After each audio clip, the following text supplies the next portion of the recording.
해마다 새해가 되면 새해 복 많이 받으십시오 이런 인사를 합니다. 그것과 함께 또 축복의 말로 새해 소원하시는 일들이 다 이루어지시기를 축원합니다. 그리고 축복의 말도 해줍니다.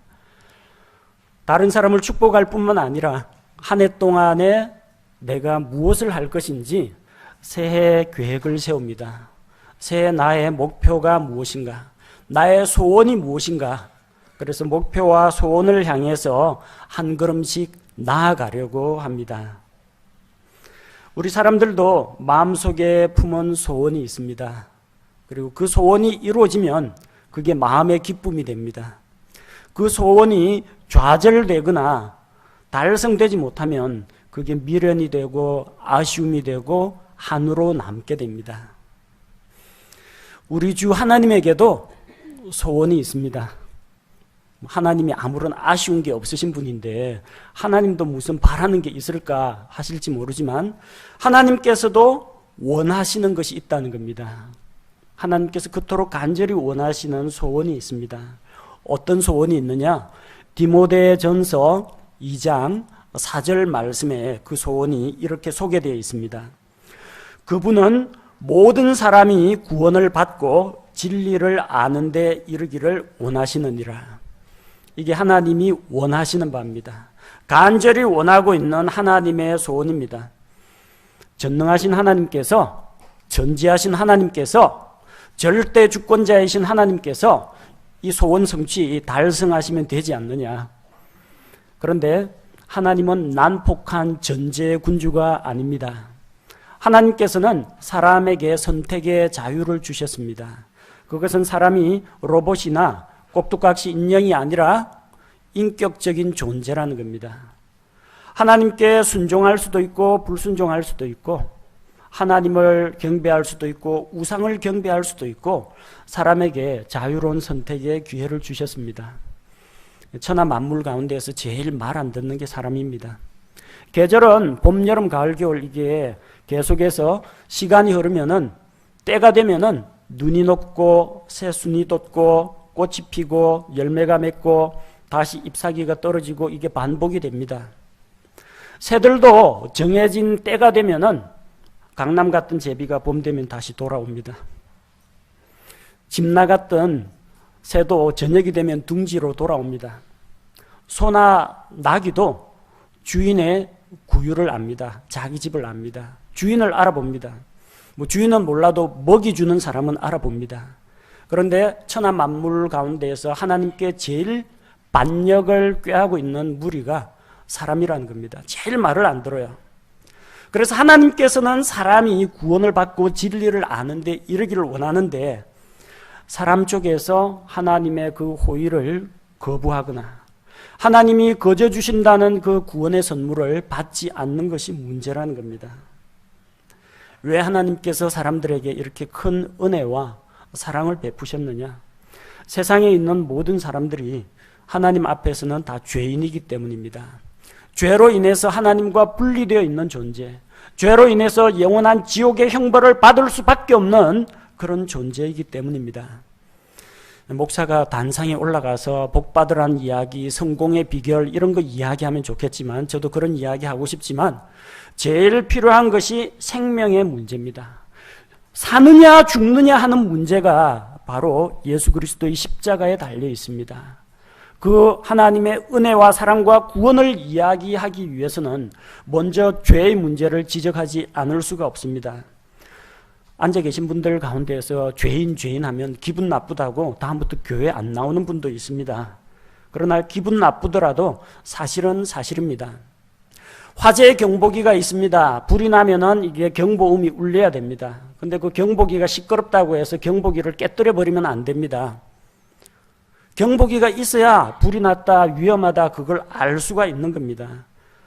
경보기를 끌 것이 아니라 경고의 말씀에 귀를 기울이는 것이 필요합니다. 세상에는 다양한 사람들이 있습니다. 아주 착하고 선한 사람도 있습니다. 조금 착한 사람도 있습니다. 남한테 특별히 선을 베풀지도 않고 특별히 남한테 사기치지도 않고 그저 그런 사람이 있습니다. 좀 나쁜 사람이 있습니다. 아주 나쁜 사람이 있습니다. 지독한 흉악범도 있습니다. 스펙트럼이 이렇게 다양합니다. 공통점은 다 죄인이라는 겁니다. 사람들 가운데서 누구하고 누구 비교하면 이 사람이 저 사람보다 조금 더 뛰어나다, 좀 못하다, 그런 건 있을 수가 있지만 한 가지 분명한 사실은 하나님 앞에서는 다 죄인이라는 겁니다. 다 도토리 키재기에 불과합니다. 거룩하신 하나님의 수준에, 하나님의 영광에 이르지 못하는 것은 똑같다는 겁니다. 그런데 사람들은 스스로 하나님을 발견할 수가 없습니다.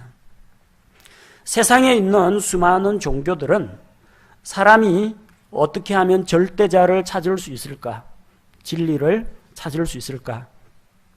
진리를 찾아서 떠나는 그런 구도자들입니다. 이방 종교에서는 구도자들이 도를 찾으려고 합니다. 어느 것이 참 길인지 그 길을 찾으려고 합니다.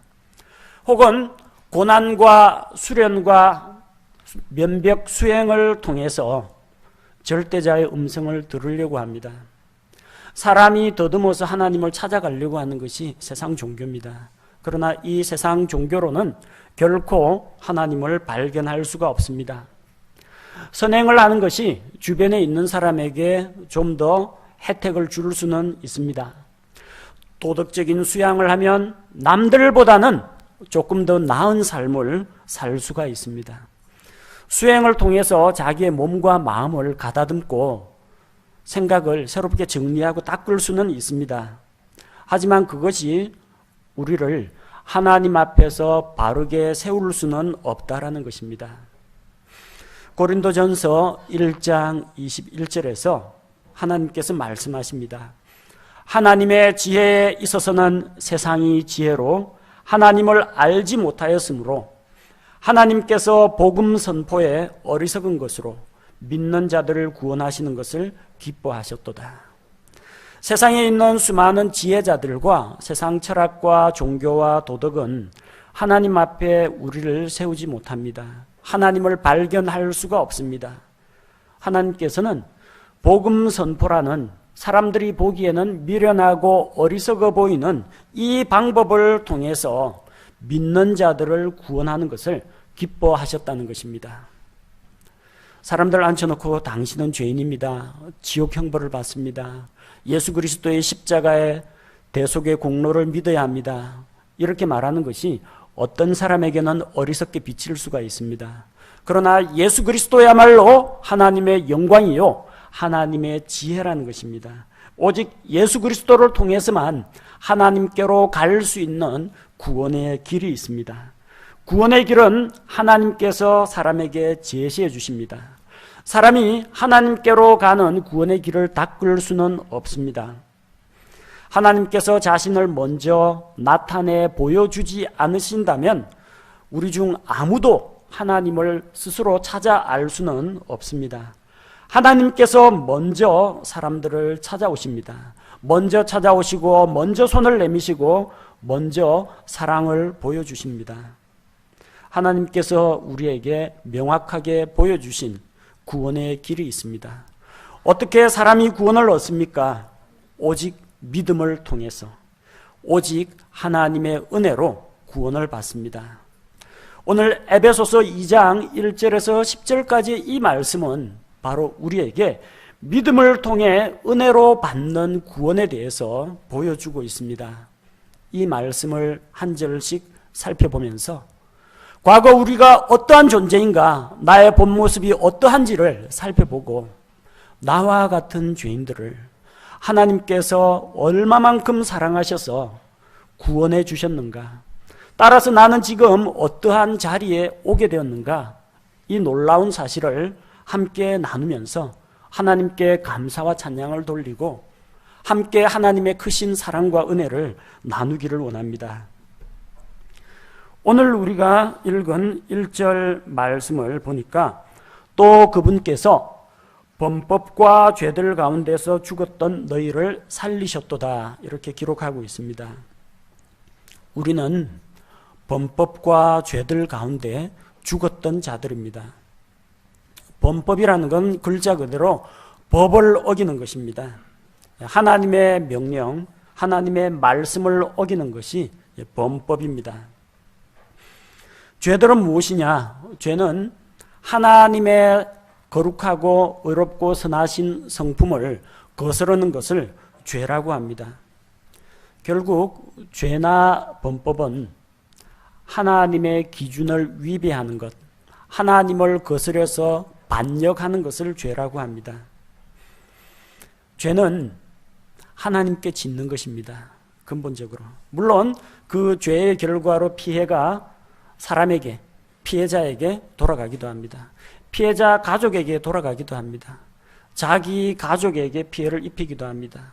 국가와 사회에 해악을 끼치기도 합니다. 죄의 결과가 그렇다는 겁니다. 근데 그 죄는 결국 누구를 향해서 짓는 것이냐? 하나님을 향해서 짓는 것입니다.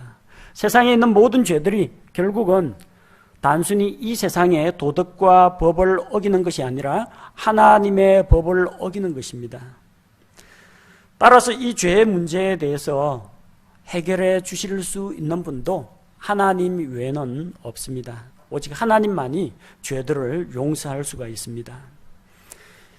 하나님을 알지 못하는 자들, 하나님을 믿지 않는 자들은 바로 이 범법과 죄들 가운데에서 죽어 있는 자들입니다.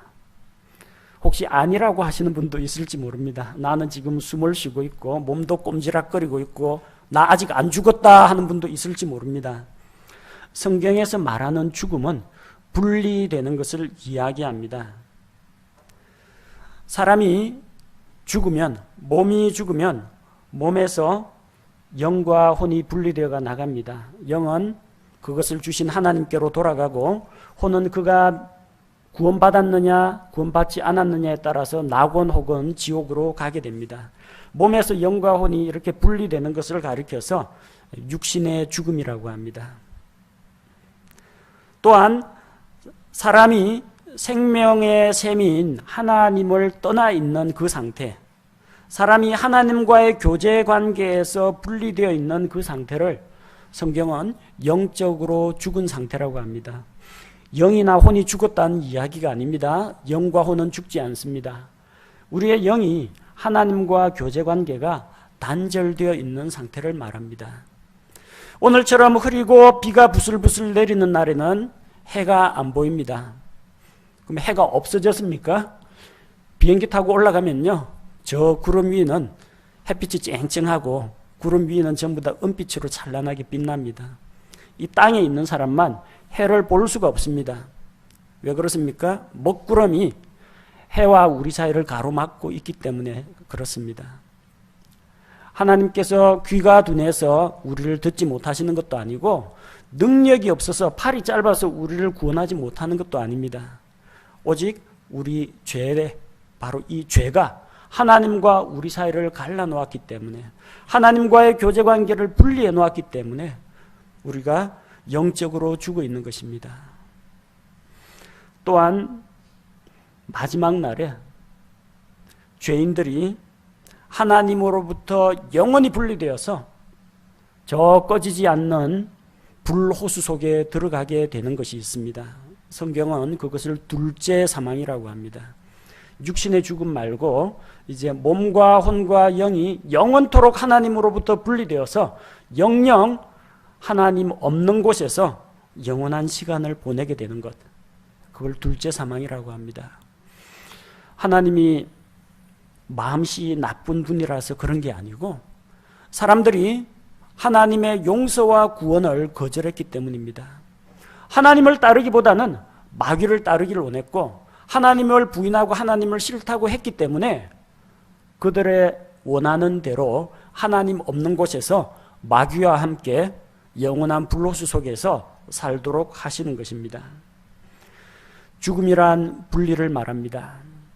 오늘 이 자리에 있는 모든 분들, 우리의 몸은 생물학적으로 분명히 살아 있습니다.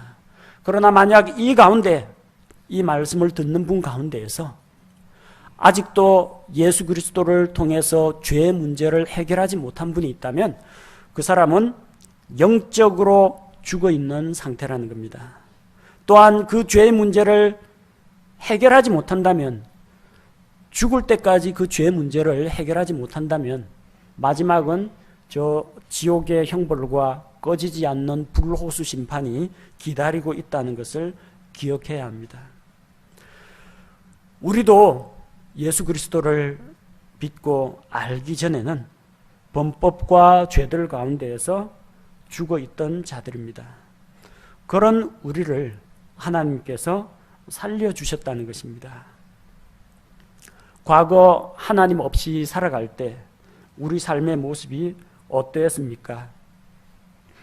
우리의 옛날 모습을 살펴봅시다.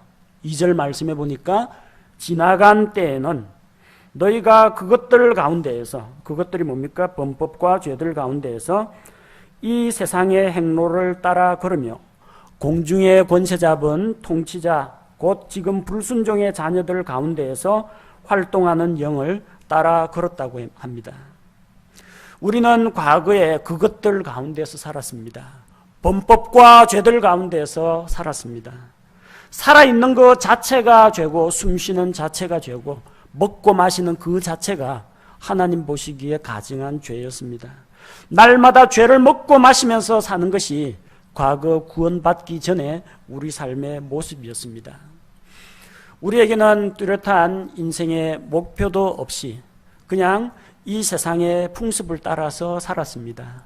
이 세상의 행로들, 세상의 가치관, 세상의 사고방식, 세상의 처세술 이런 것을 따라서 그냥 자기의 마음과 육신의 원하는 바를 따라서 이끌려 다니면서 살았던 것이 과거 우리 삶의 모습이었습니다.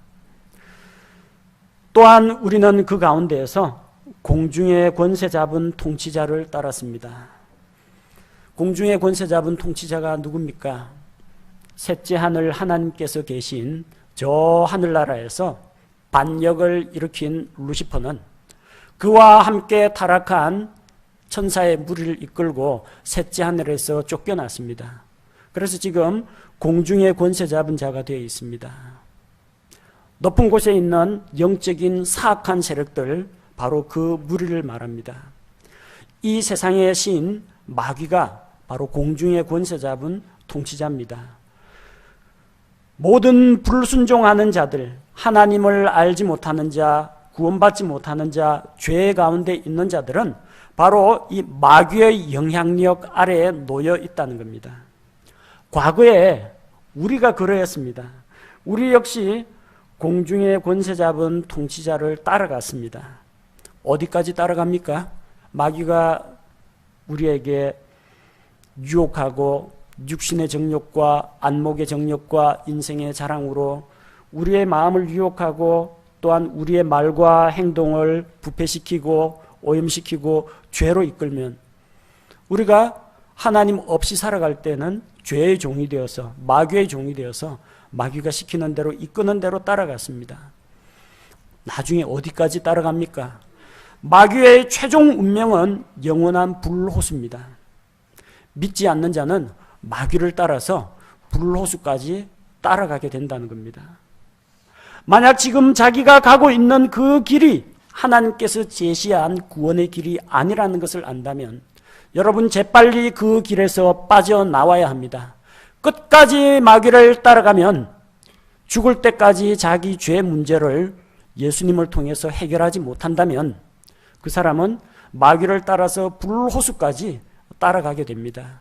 그것이 죄인들의 영원한 파멸, 그들의 영원한 운명입니다. 과거 우리는 하나님 없이 살아가던 존재였습니다. 3절 말씀해 보니까 지나간 때에는 우리도 다 그들 가운데에서 누구들 가운데요?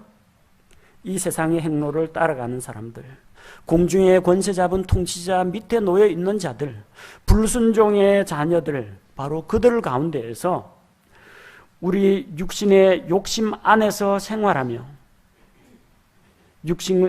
육신의 생각과 또 욕망을 이루어서 다른 사람들과 같이 본래 본질상 진노의 자녀들에 해당되었습니다. 우리도 과거에는 다 그들 불순종의 자녀들 가운데 속해 있던 자들입니다. 누구에 대한 불순종요? 하나님께 대한 불순종으로 하나님께 불순종하는 반역의 무리들 가운데 있었다는 겁니다. 우리도 그들처럼 육신의 욕심을 따라서 살아갔습니다. 이 세상에 있는 모든 것은 육신의 정욕과 안목의 정욕과 인생의 자랑이라고 했습니다. 우리가 그 가운데에서 우리 스스로 육신이 원하는 것, 우리 생각이 원하는 것, 우리의 욕망을 따라서 살아갔다는 겁니다.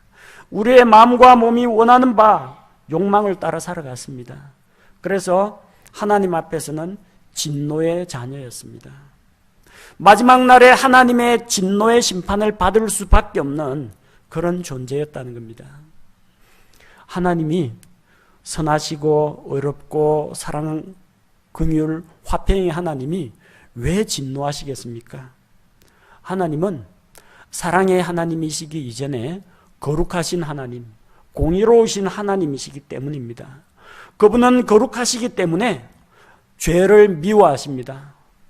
티끌만한 죄도 결코 용납하실 수가 없는 것이 하나님의 거룩하심과 그분의 공의입니다.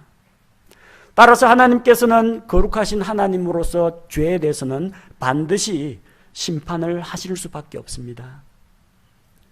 그러나 하나님의 공의로운 심판 앞에 우리가 서게 될 때 만약 하나님께서 법은 법대로 심판하신다면 이 세상에 살아남을 사람은 아무도 없습니다. 하나님께서 사람들을 사랑하시고 불쌍히 여기시고 긍휼을 베푸셔서 오래 참으시기 때문에 우리가 아직까지 보존되어 있는 것입니다. 하나님께서는 긍휼이 풍성하신 분입니다. 거룩하고 공의로우신 분인 동시에 긍휼이 풍성하신 분입니다. 4절 말씀, 긍휼이 풍성하신 하나님께서 친히 우리를 사랑할 때 보여주신 자신의 크신 사랑으로 인하여 긍휼히 여기시는 하나님, 아버지가 자식을 불쌍히 여김같이 주께서 우리를 불쌍히 여기십니다. 우리가 어떤 존재인지를 아십니다. 흙으로 빚어진 연약한 존재인 것을 아십니다. 우리가 본질상 진노의 자녀이기 때문에 나면서부터 죄를 좋아하고 죄의 이끌림을 받아서 따라갈 수밖에 없는 이런 연약한 존재인 것을 알고 계시기 때문에 안타깝게 여기시고 긍휼히 여기십니다. 긍휼이라는 말은 불쌍히 여기고 동정하는 것을 말합니다. 저 가슴 속 깊은 곳에서부터 치밀어 오르는 연민과 동정의 마음이 긍휼입니다.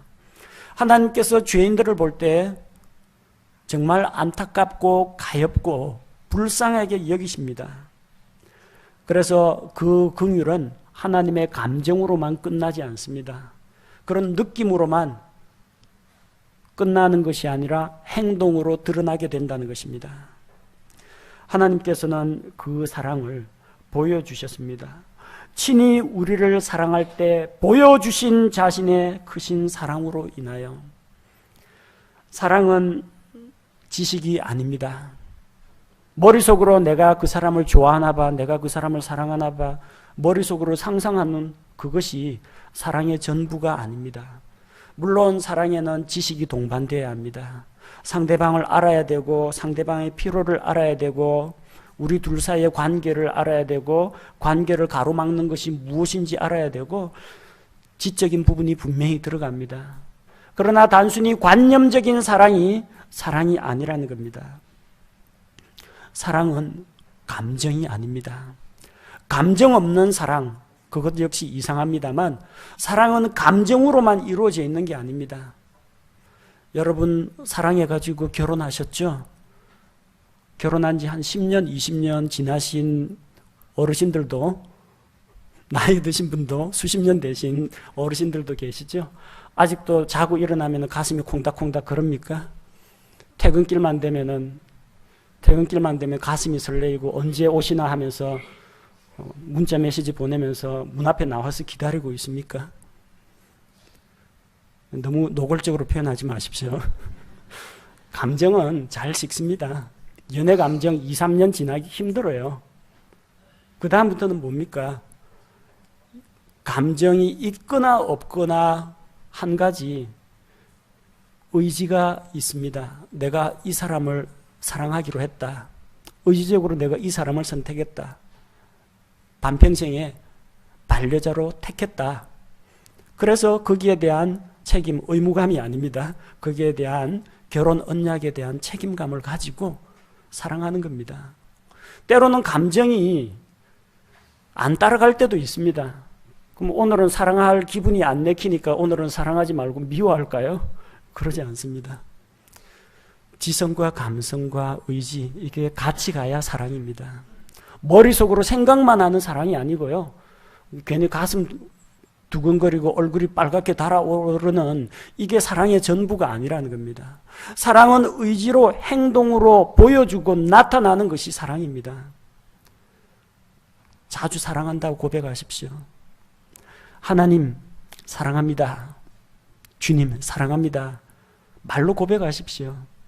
자꾸 그렇게 고백하다 보면 정말로 내가 믿고 있는 주님에 대해서 한 번 더 생각하게 되고 주님에 대한 그런 사랑과 헌신을 새롭게 할 수 있습니다. 여러분의 배우자 혹은 교제 중인 이성 친구에 대해서 사랑한다고 고백하십시오. 말로 의지적으로 보여줘야 됩니다. 말 안 해도 다 알지? 내 마음 알지? 알죠.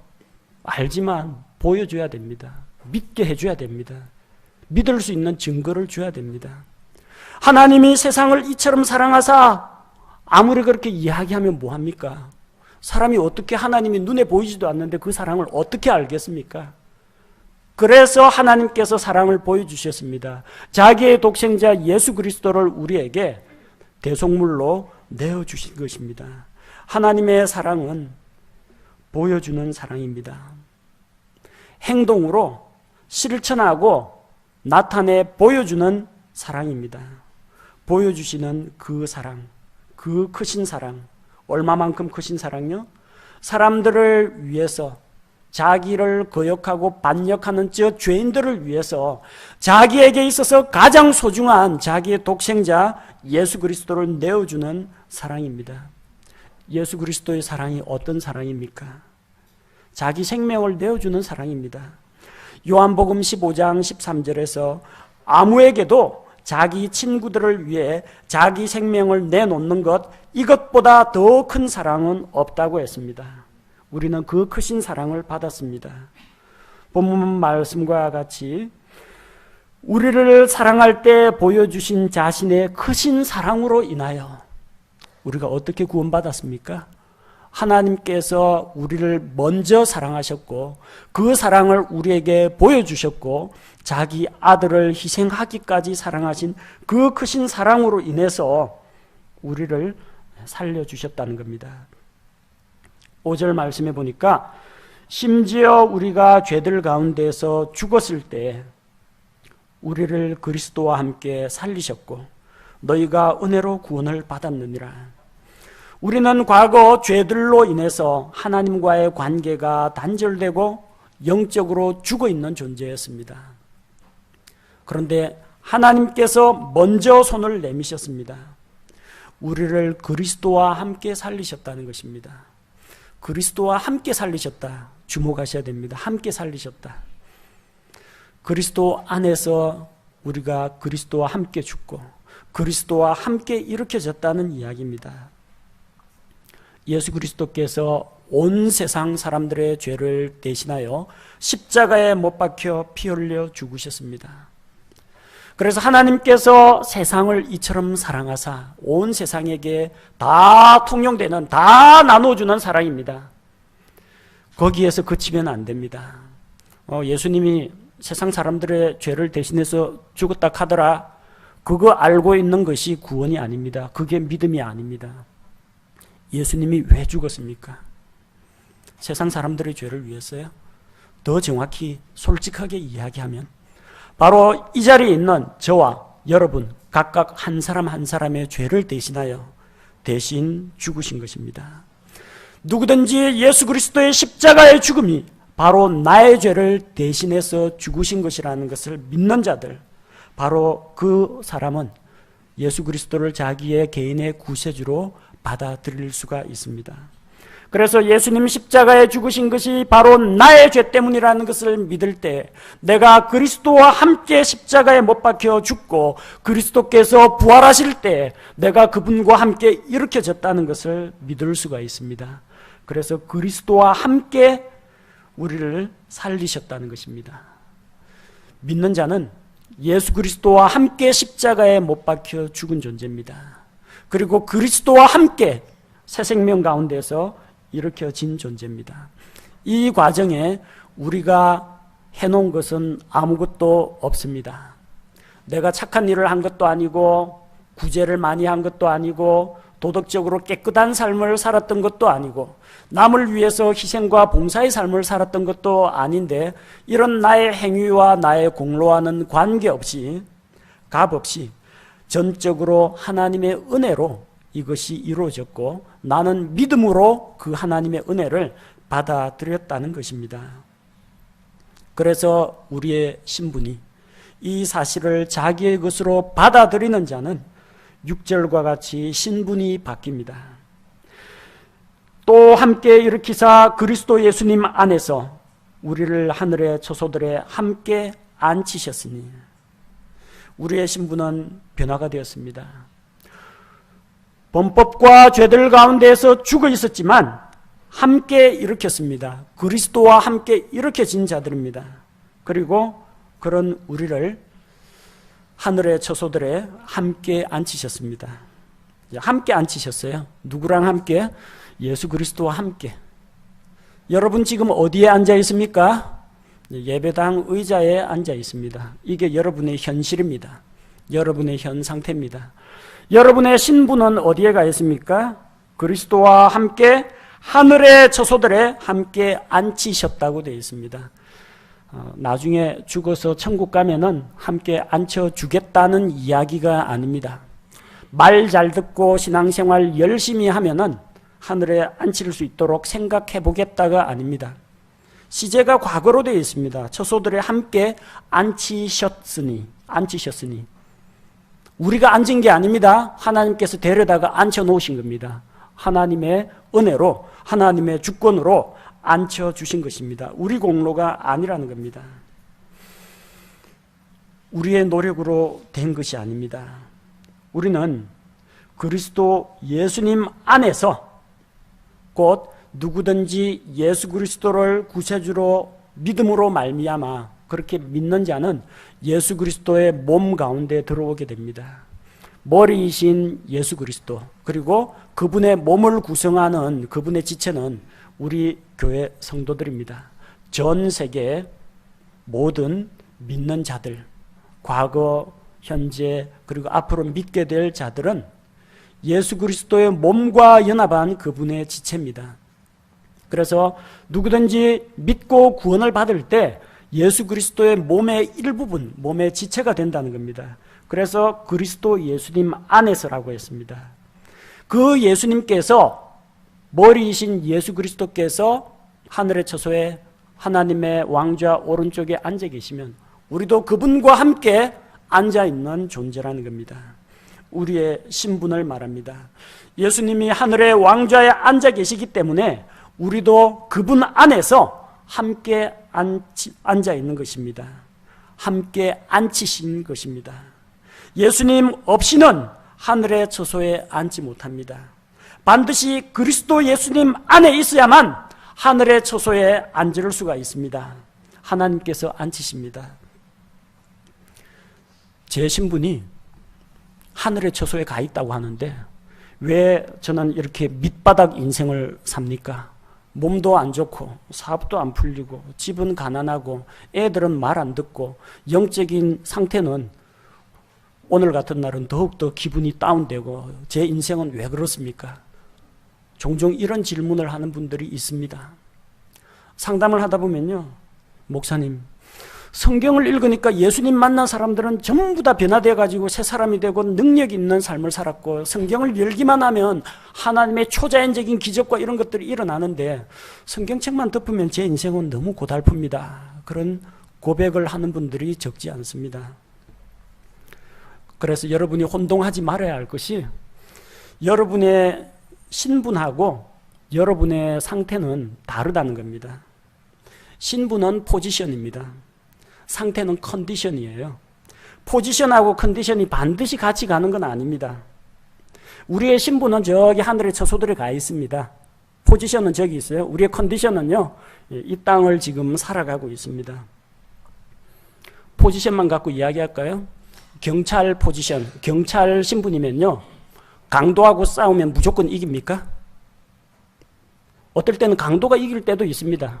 예를 들어서 사흘간 계속 잠도 못 자고 잠복 근무하고, 그 다음에 지난번 강도하고 격투하다가 부상을 입어가지고 몸 컨디션도 안 좋고 동료 경찰 지원도 안 나왔고 가스총 안 갖고 왔고 수갑도 없고 이래가지고 칼등 강도하고 만나면요, 신분은 경찰하고 강도인데 강도가 이깁니다. 왜 그래요? 컨디션이 안 따라줘서 그렇습니다. 우리의 포지션에 맞게 컨디션이 포지션을 따라가야 됩니다. 걱정하지 마십시오. 컨디션 따라서 포지션이 내려오는 법은 절대 없습니다. 포지션은 안 변합니다. 하나님의 자녀 안 변합니다. 우리의 앉아있는 처소는 하늘의 처소 안 변합니다. 우리 컨디션만 계속 올라갔다 내려갔다 변하는 것입니다. 경찰 포지션 가지고 있죠. 그 다음에 방범봉, 권총, 수갑, 오토바이, 경찰 순찰차, 동료 경찰들 딱 지원하고 이러면 강도하고 싸워도 이깁니다. 그래서 항상 우리가 염두에 둬야 할 게 현재의 지금 이 땅을 살아가고 있는 나의 현재 상태, 이거 보고 낙심하지 마십시오. 해를 등지고 있는 사람은 밝은 빛을 보지 못하고 길게 들이고 있는 자기의 어두운 그림자만 보게 됩니다. 어디를 봐요? 해를 봐야 됩니다. 이 땅을 살아가고 있는 나의 연약함을 보지 말고 나를 강하게 하시는 하나님, 나를 예수 그리스도와 함께 하늘에 앉히신 그 하나님을 바라봐야 합니다. 그리고 내 컨디션이 포지션을 따라가야 됩니다. 바로 이렇게 우리의 상태, 컨디션이 우리의 신분을 따라가는 것을 가리켜서 성화의 과정이라고 부르고 영적인 성장이라고 부릅니다. 일시적으로 여러분의 영적인 상태가 컨디션이 안 좋아도 걱정하지 마십시오. 우리의 신분은 하늘에 든든하게 보장이 되어 있습니다. 여러분의 상태가 나빠져도, 몸의 건강이 안 좋아져도, 오늘은 마음이 울적하고 기분이 안 좋아도 하나님의 자녀라는 신분은 절대로 흔들리지가 않습니다. 그래서 그 하나님의 자녀라는 신분이 확실히 보장되어 있기 때문에 우리의 상태는 점점 좋아질 수가 있는 것입니다. 하늘에 있는 신분은 우리는 예수님 안에 있습니다. 그리고 예수님과 함께 앉힌 그런 존재입니다. 이 세상에서도 보장이 있습니다. 이 세상에서는 성령님께서 우리 안에 계십니다. 또한 성령님께서 우리와 함께 계십니다. 우리 안에 계신 내주하시는 성령님, 또한 우리와 함께 거하시는 성령님을 기억해야 합니다. 그 성령님과 우리가, 성령께서 우리 마음속에 동기를 불러일으켜 주시고 우리가 그 동기력에 주신 말씀에 순종할 때 영적인 성장이 이루어지는 것입니다. 요한복음 14장 17절에 보니까 성령님에 대해서 이렇게 소개합니다. 곧 진리의 영이시라. 세상은 그분을 받아들이지 못하나니 이는 세상이 그분을 보지도 못하고 알지도 못하기 때문이라. 그러나 너희는 그분을 아나니 이는 그분께서, 성령님께서 너희와 함께 거하시며 또 너희 속에 계실 것이기 때문이라. 얼마나 든든한 보장입니까? 우리의 신분은 예수 그리스도 안에서 예수 그리스도와 함께 하늘의 처소들에 앉아 있습니다. 그리고 이 땅을 살아가는 동안에는 성령님께서 우리와 함께 거하시고 우리 안에 거하시고 영원토록 우리를 떠나지 않는다는 이런 놀라운 약속이 있기 때문에 우리가 안심할 수가 있는 것입니다. 왜 우리를 이렇게 하나님께서 구원하셨느냐? 우리를 구원하신 목적이 7절에 기록되어 있습니다. 이것은 그분께서 그리스도 예수님을 통해 우리에게 베푸신 친절 속에 담긴 자신의 은혜의 지극히 풍성함을 다가오는 시대들 속에서 보여주려 하심이라. 그리스도 예수님을 통해서 하나님께서 우리에게 친절을 베풀어 주셨습니다. 그 친절 속에 뭐가 담겨 있어요? 하나님의 은혜가 담겨 있습니다. 하나님의 은혜가 크고 풍성하다는 것을 다가오는 여러 시대들 속에 하나님께서 계시하시기 위함입니다. 하나님의 은혜가 온 우주 만물 가운데 선포되고 주께서 영광을 받으시기 위해서입니다. 우리를 구원하신 목적이 무엇입니까? 하나님의 영광을 위해서입니다. 하나님의 크신 사랑과 그 놀라운 계획과 그분의 구원하시는 지혜, 구원의 능력, 그 크신 사랑을 인해서 온 창조물들이 하나님께 영광 돌리도록 하기 위한 것입니다. 또한 다가오는 시대들 속에서 오늘 이 순간뿐만 아니라 앞으로 세월이 흘러가면서 계속해서 예수 그리스도를 통해서 하나님께 돌아올 그런 죄인들이 그분의 은혜로 구원받고 주께 영광 돌리도록 하기 위해서 바로 이런 구원 계획을 이루셨다는 겁니다.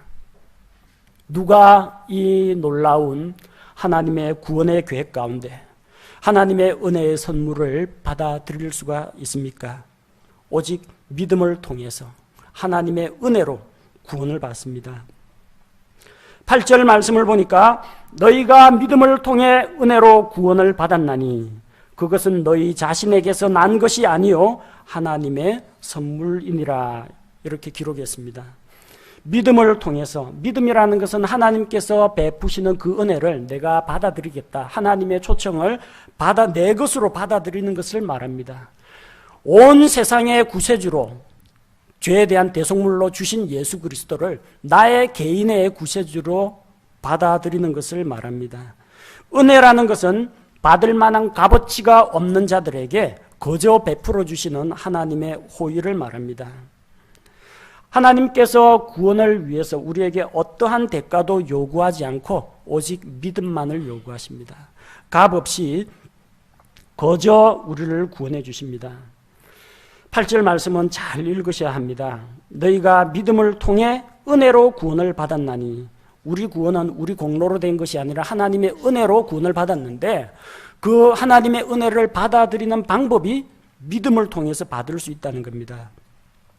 개역에는 너희가 그 은혜를 인하여 믿음으로 말미암아 구원을 얻었나니 이렇게 기록이 되어 있습니다. 자칫 잘못 읽으면요, 하나님의 은혜 때문에 믿음을 갖게 되어서 구원을 받았다 이런 식으로 읽는 경우가 종종 생깁니다. 그래서 오해하지 마시기 바랍니다. 만약에 우리가 믿음을 갖게 되는 것이 하나님께서 누구한테는 은혜를 베풀어서 믿게 만들고 누구한테는 은혜를 일부러 안 줘서 믿지 못하도록 만들어서 지옥에 보낸다면, 이게 바로 선택과 유기라는 칼빈주의 예정론입니다. 만약 그렇게 된다면 사람이 지옥에 가는 이유는 무엇입니까? 안 믿어서. 왜 안 믿습니까? 왜 못 믿습니까? 하나님이 은혜를 안 주셔서, 하나님이 믿음을 안 줘서. 하나님이 믿음을 안 주고 너는 창세전에 지옥 가기로 예정되어 있다 그래놓고 나중에 마지막 심판 때 너 왜 안 믿었느냐, 하나님께서 이렇게 엉뚱한 질문을 하신다면 그야말로 하나님은 공의로우신 하나님이 아니라는 겁니다. 우리가 하나님께서 이렇게 믿을 수 있는 환경과 복음을 들을 수 있는 이런 좋은 환경을 주신 것은 분명히 감사하고 그건 하나님의 은혜라고 생각을 합니다. 그러나 똑같이 복음을 전했는데 누구는 믿고 누구는 안 믿는데 이게 과연 누구 책임입니까? 그 사람 개인 책임입니다. 똑같이 잔치자리에 와가지고 음식 차려놓고 잔치자리에 아무나 와도 좋소 하고 다 불렀는데 안 오는 걸 어떡합니까? 안 오는 걸. 억지로라도 잔치자리에 앉혀놨는데 안 먹는 걸 어쩌라는 겁니까? 음식을 차려주고 사람들을 불러 모으는 것이 하나님의 은혜입니다. 그러나 하나님이 제 아무리 그렇게 은혜를 베풀고 잔치를 베풀어줘도 자기 손으로 음식을 집어 먹기 전에는 그 사람은 굶주림을 해결할 수가 없다는 것입니다. 개인이 예수 그리스도를 받아들여야 합니다. 하나님의 은혜의 선물을 받아들여야 됩니다. 바로 이것이 거저 주시는 음식이다, 감사합니다 하고 먹는 이 자체가 믿음이라는 것입니다. 하나님의 은혜 때문에 사람이 자기 의지하고는 무관하게 강제로 믿게 되는 것이 아닙니다. 하나님의 호의로운 초청에 의해서 우리가 그 부르심을 받아서 그분께서 열어주신 구원의 길, 십자가를 통한 구원의 길, 그것을 내 것으로 받아들이는 것이 믿음이라는 것입니다. 그래서 8절 말씀에서 그것은 너희 자신에게서 난 것이 아니요 하나님의 선물이니라 할 때 이 그것은 구원을 말합니다. 믿음이 하나님의 선물이다 이렇게 읽으시면 안 됩니다. 하나님께서 구원을 선물로 주시는데 내가 믿음으로 그것을 받아들인다는 이야기입니다. 자, 하나님의 선물은 여기서 믿음이 아니라 구원입니다. 성경에 그렇게 나와 있습니다. 5절 마지막에 그렇게 되어 있어요. 너희가 은혜로 구원을 받았느니라. 너희가 은혜로 믿음을 받았느니라 이렇게 되어 있지 않습니다. 너희가 은혜로 구원을 받았다. 대가 없이 아무런 행위나 공로 없이 거저 받았다는 겁니다. 받는 수단은 믿음을 통해서 받습니다. 구원은 하나님의 선물입니다. 선물은 값 없이 거저 주는 겁니다. 물론 선물 사는 데는 돈이 듭니다. 이번 명절 때 여기저기 선물들 하셨죠? 선물 값은 누가 냅니까? 선물 사는 사람이 냅니까? 선물 받는 사람이 냅니까? 선물 장만하는 사람이 값을 지불합니다. 구원은 하나님의 선물입니다. 값은 누가 냅니까? 구원 받는 사람이 냅니까? 구원을 선물로 주시는 하나님이 냅니까? 하나님이 냅니다.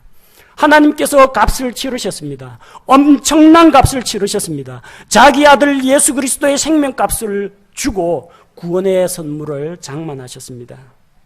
그리고 받는 우리에게는 공짜로 주십니다. 우리에게는 이 선물을 값없이 무료로 주십니다.